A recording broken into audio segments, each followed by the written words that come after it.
Bonjour tout le monde, j'espère que vous allez bien, bienvenue dans cette nouvelle vidéo où, tu l'as vu avec le titre, on va faire un petit peu de photos dans ce paysage enneigé en mode POV. C'est pour ça que je me filme ici avec la Instago 3 qui, je le répète, pour moi est juste la meilleure caméra pour les POV, tellement c'est tout petit. Mais avant de commencer la prise de photos, j'aimerais juste revenir sur la dernière vidéo que j'ai publiée où on parlait un petit peu de 3... Attends, c'est quoi encore le truc? Ras-le-bol, 3 choses qui m'énervent chez Fujifilm, je crois que c'est ça le titre. Je suis un peu en contre-jour, j'espère que ça ira quand même. Beaucoup ont pensé que c'était une vidéo pour annoncer un switch de Fuji vers une autre marque. Et je dois bien vous avouer un truc, c'est qu'en fait, avant de lire vos commentaires, je n'y avais pas pensé une seule seconde. Je râlais juste parce que j'avais trouvé une limite chez Fuji. Et ce qui me fait toujours rire, c'est que j'ai fait 4 ans de vidéos où je vous explique pourquoi j'aime la marque Fujifilm et il ne suffit que d'une seule vidéo pour que vous pensiez qu'en fait je la déteste. Mais soit, ça c'est un autre débat. Mais donc en lisant vos commentaires, je me suis dit mais pourquoi est-ce qu'ils pensent tous à un switch? Est-ce qu'il y a mieux en fait dans d'autres marques? Et donc j'ai commencé un peu à m'intéresser et je l'avoue notamment aux marques Canon et Sony, parce que Nikon j'ai toujours mis un peu de côté, je ne sais pas trop pourquoi, c'est sans doute une erreur. Mais soit.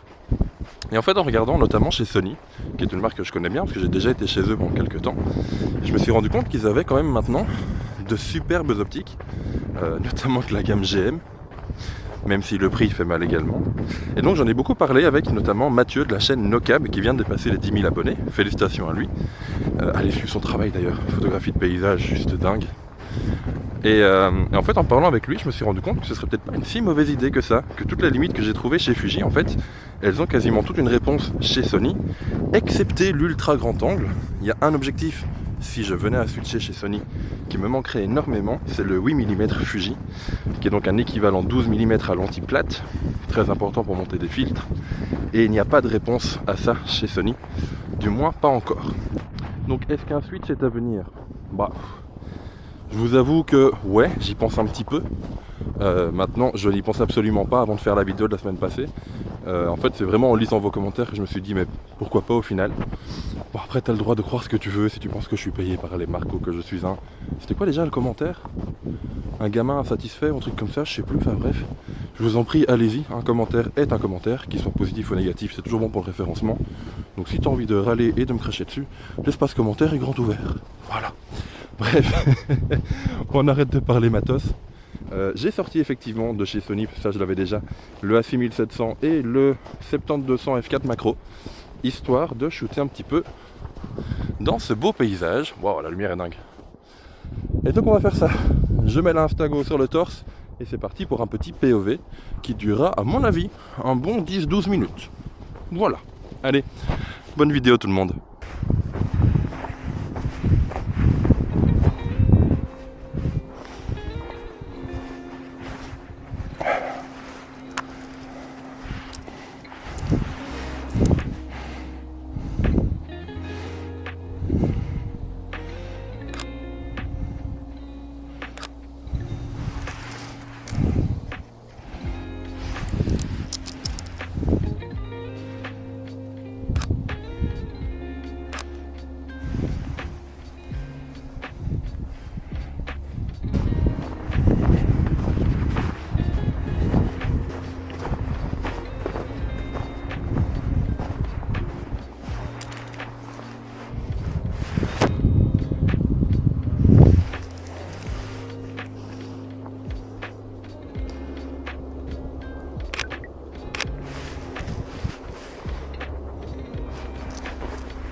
Ah bah merde alors.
Oh, ça peut être sympa par là.